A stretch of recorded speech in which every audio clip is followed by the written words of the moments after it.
Mais le gros de leur mission pour débusquer les pédocriminels se passe ainsi, en localisant ceux qui téléchargent des images pédophiles.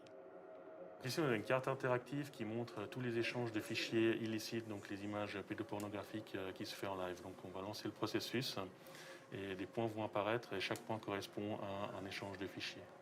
Donc là, on est en direct. Là, on est en direct. Ça veut dire qu'il y a quelqu'un qui est en train de recevoir des images ici. Exactement, ou d'échanger, ou d'en envoyer.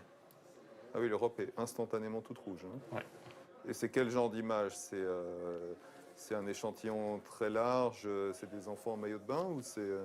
Alors non, c'est des images qui sont classifiées comme étant des images pédopornographiques, donc on voit des abus sexuels d'enfants. Donc il y a un abus sexuel réel qui est commis sur chacune de ces images.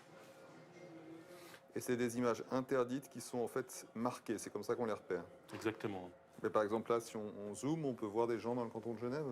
Alors si on zoome, ouais, donc ça fait 2 minutes qu'on tourne, là, on a déjà 2 adresses IP à Genève où il y a d'échanges qui s'est fait. Là, je peux vous montrer l'état de la Suisse sur les 30 derniers jours.